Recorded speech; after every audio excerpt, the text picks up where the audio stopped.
Welcome to Mentee daily news analysis. Let's start.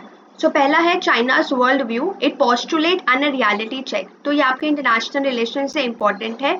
ये article में हमें ये बताया गया है कि जो चाइना है it see US as a main threat और जो टेंशंस है have risen because of a shift in the US attitude that is for the all out competition and even China for global influence। अब China expand तो कर रहा है अपनी global security initiative और इन्फ्लुएंस भी गेन कर रहा है इंटरनेशनल ऑर्गेनाइजेशन में, लेकिन at the same time China face कर रहा है इकोनॉमिक चैलेंजेस एंड सेटबैक। वो भी किसके कारण? अपनी प्रेसिडेंट की पॉलिसीज के कारण, जैसे कि कोविड-19 का जो इम्पैक्ट देखा गया, इवन जो टेक्नोलॉजी में we can say that crack down on technology company and real estate sector में भी। और जो इशू है ताइवान का, वो तो अभी भी एक flash like we can say potential flash point है China as well as US का, क्योंकि सिग्निफिकेंट और स्पेशली इसकी इम्प्लीकेशंस एशिया पैसिफिक रीजन और ग्लोबल इकोनॉमी के लिए सिग्निफिकेंट है। तो हमें एक कॉमन ग्राउंड ढूंढना और various issues is very crucial अगर हमें have to avoid further escalation. Next है that Pakistan's establishment seems intent on using all means to thwart Imran। So what was happened is that जो former Prime Minister Imran Khan है उनको arrest कर लिया गया था for the second time in 3 months, and that too after a conviction related to misappropriation of official gifts जिसका meant था for Tosha Khana। And यही जो कन्विक्शन है ये डिस्क्वालीफाई करती है इनको from the parliament for 5 years as well as prevent him from standing in upcoming election. बाकी जो इमरान खान के अरेस्ट और लीगल बैटल्स हैं we can see that it has been like differences कब राइज हुए थे, जब 2018 में electoral win which was have to be believe that it was had a military support and जो गवर्नमेंट के एक्सेसिव एक्शंस है जिसमें हम देख सकते हैं कि मल्टीपल जो अरेस्ट है केसेस है against the Khan and party members, वो इंडिकेट कर रहे हैं चैलेंजेस पाकिस्तान की डेमोक्रेसी को, एंड साथ ही में ये रेज कर रहे हैं concerns about silencing public expression. Next है neither the right to privacy nor the right to information. तो अभी जो digital personal data protection bill है 2023 जो इंट्रोड्यूस किया गया था, वी हैव सीन कि प्राइवेसी को लेकर इसकी बहुत ही कंट्रोवर्सी चल रही है, प्राइवेसी राइट्स को लेकर, क्योंकि जो बिल है वो टेंशन क्रिएट कर रहा है एक तो राइट टू इंफॉर्मेशन एंड साथ ही में राइट टू प्राइवेसी को लेकर, क्योंकि ये गवर्नमेंट को तो कम ट्रांसपेरेंट बना रहा है लेकिन जो इंडिविजुअल्स हैं उनको गवर्नमेंट और प्राइवेट एंटिटीज दोनों के प्रति ज़्यादा ट्रांसपेरेंट बना रहा है। और जो ये बिल है इसमें बहुत सारे शॉर्ट कमिंग्स भी है, जैसे कि एक तो वीक ओवरसाइट बॉडी है, साथ में लिमिटेड स्कोप है लीगल रिकोर्स के लिए, एंड साथ ही में कोई डेटा कलेक्शन के फोकस को भी लेकर, कोई रिस्ट्रिक्शन को लेकर भी कोई फोकस नहीं है। तो ये जो इश्यूज है ये अंडरमाइन कर रहे हैं प्राइवेसी प्रोटेक्शन, जो आगे जाके इट में hinder citizens from addressing privacy harm. Next है इंडिया की माइनिंग पॉलिसी शिफ्ट। तो स्टूडेंट्स हुआ ये था कि 2 अगस्त को पार्लियामेंट ने पास किया था माइंस और मिनरल अमेंडमेंट बिल 2023। इसमें हमारा एम क्या था कि हम अट्रैक्ट करें प्राइवेट सेक्टर को इन इन्वेस्टमेंट को in critical mineral exploration.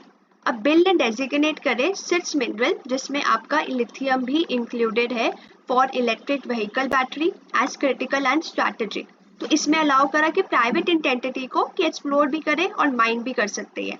India अभी हेवीली इम्पोर्ट्स पे डिपेंडेंट था इन मिनरल्स के लिए, तो अगर प्राइवेट सेक्टर इन्वॉल्वमेंट होती है मिनरल एक्सप्लोरेशन में वो वाइटल है, एक तो डिस्कवरी के लिए फॉर इकोनॉमिकली वायबल रिजर्व्स, और साथ ही में ये इंकरेज करेगा प्राइवेट पार्टिसिपेशन, क्योंकि कैसे करेगा? बाय इंट्रोड्यूसिंग लाइसेंस एंड साथ ही में ऑप्शन को लेकर the right to explore specified mineral. लेकिन कुछ कंसर्न्स भी है। कंसर्न्स कैसे है?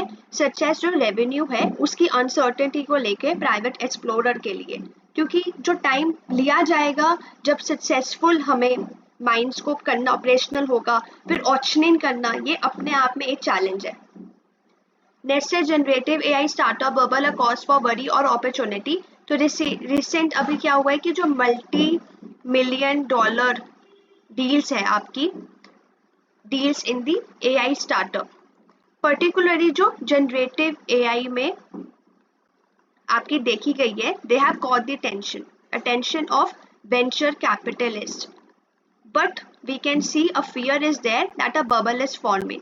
तो हो क्या रहा है कि जो वेंचर कैपिटलिस्ट है वो अप्रोच कर रहे हैं एआई स्टार्टअप्स को विद कॉशन, क्योंकि वो फोकस कर रहे हैं हार्डवेयर पे, इंफ्रास्ट्रक्चर पे, डेटा एसेट पे, rather देन उनकी लेयर्स पे, क्योंकि बहुत सारे कंसर्न्स है मिस रिप्रेजेंटेशन को लेकर और क्या पोटेंशियल इसका हो सकता है मार्केट में। एंड जो एआई स्टार्टअप्स है, स्पेशली दो जो जनरेटिव एआई पर फोकस कर रहे हैं, ये फेस कर सकते हैं हायर फेलियर रेट, क्योंकि ज़्यादातर जो फाउंडर इन्वेस्टर है वो एआई इकोसिस्टम में एंटर कर रहे हैं।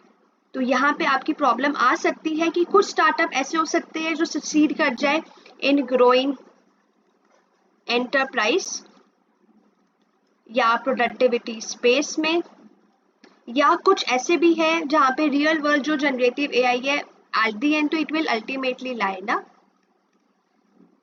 सो नेक्स्ट आपके ये जो हमने बिल्स देखे थे, नेशनल रिसर्च फाउंडेशन बिल, इसको क्लियरेंस मिल गई है। कुछ कंसर्न्स तो थे लेकिन लोकसभा ने पास कर दिया है, डिजिटल डेटा प्रोटेक्शन और personal data protection bill. Next environment के कंसर्न से दैट इंटरनेशनल चीता expert will be consulted, government ने ऐसा सुप्रीम कोर्ट को बोला है। तो supreme court in India address किया है इन्होंने पब्लिक कंसर्न जो कि हो रहा था 6 आउट ऑफ 20 डेथ्स को लेकर ऑफ अडल्ट चीता, जिनको ट्रांसलोकेट किया गया था साउथ अफ्रीका से to Kuno national park in Madhya Pradesh. तो 11 मेंबर एक्सपर्ट कमेटी को फॉर्म किया गया बाय द सेंटर मॉनिटर करने के लिए health of the surviving cheetahs, और गवर्नमेंट का प्लान भी है कि हम इंटरनेशनल चीता कंजर्वेशन को भी कंडक्ट करेंगे, कंसल्ट करेंगे। और जो ये डेथ है वी हैव सीन कि it is attributed to cheetah growing winter coat during the summer, जिससे इन्फेक्शन हुई है, और गवर्नमेंट ने एश्योर किया है कोर्ट को कि जो सर्वाइविंग एनिमल्स है उनको क्लोजली मॉनिटर और ट्रीट किया जाएगा। बट कोर्ट ने डिस्पोज ऑफ एन एप्लीकेशन जो कंजर्वेशनिस्ट ने लगाई थी कि सेंटर के एफर्ट्स को लेकर कि ट्रस्ट नहीं है कि वो चीता का जो प्रोजेक्ट है वो सक्सेसफुल भी हो रहा है या नहीं। एंड जो प्रोजेक्ट चीता की क्या बात हो रही है कि जो 2014 में आपका 2014 में नहीं, आपका जो ये लॉन्च किया गया था इसको इंट्रोड्यूस करने के लिए, जब हमने अफ्रीकन चीता लेकर आए थे हम, लेकिन वो डिपेंड करता है ना कि हैबिटेट और अवेलेबिलिटी कंडीशंस हमारे कंट्री में भी कैसी है। Next idea of basis structure has debatable basis. तो अभी ये है कि farmer CGI chief justice of India Ranjan Gogoi जो नॉमिनेटेड मेंबर है अभी राज्यसभा में, इन्होंने अभी अपनी स्पीच बनाई अपर हाउस में।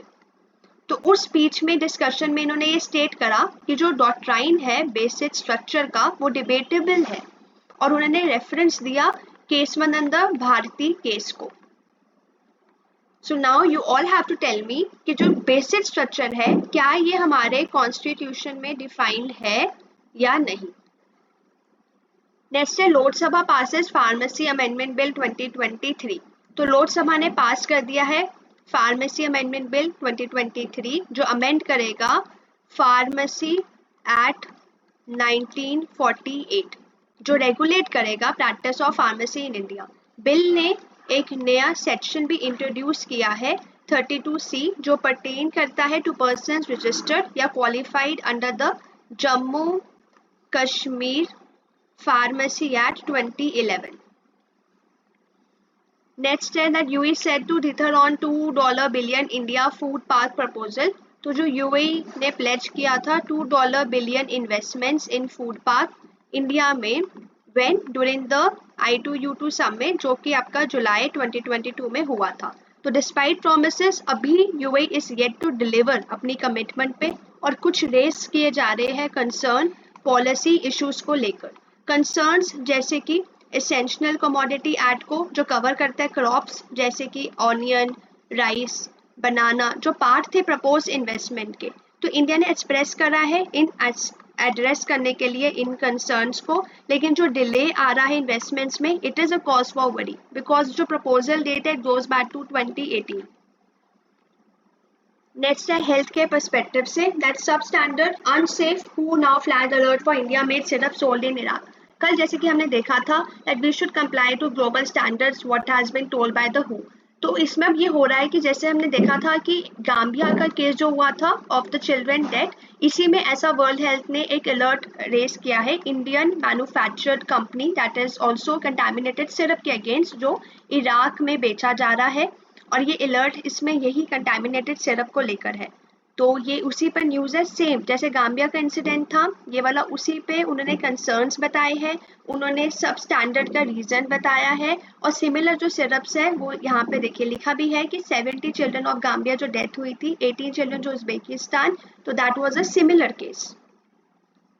Next है जनरल स्टडीज टू पॉलिटी से that Rahul Gandhi's MP status restored, what that means. So अभी सुप्रीम कोर्ट की ने स्टे लगा दी है conviction in a criminal defamation case in Lok Sabha secretariat clearly Rahul Gandhi's return to parliament. अब क्या क्या होगा, क्या पर्क उनको वापस मिल जाएगी एज एन एमपी। अब राहुल एंटाइटल्ड है salary of 1 lakh per month during his term in office, and when parliament session में है then MP is entitled to additional 2000 for each day. MP is also entitled to travel allowance जिसमें आपका railway fees और सब कुछ included होता है, medical facilities included होती है, फैमिली के लिए, MP के लिए house rent, telephone, water, electricity, everything. So इसका आपका करना क्या है, आपने पार्लियामेंट का जो चैप्टर है लक्ष्मीकांत में मेड श्योर कि उसमें एक तो डिस्क्वालिफिकेशन और साथ ही में क्वालिफिकेशंस एमपी बनने के लिए आपको देखना है, एंड मेक श्योर कि जो आपका ये 1950 ये आपका जो RPA representation of people act है इसमें भी प्रोविजंस को देखना ना भूले अपने अपकमिंग एग्जाम के लिए। सो ये थी एनालिसिस आज की, आई होप आपको अच्छी लगी। अगर कोई भी आपको क्वेरी है आप हमें इंस्टाग्राम और टेलीग्राम पे डीएम करके पूछ सकते हैं।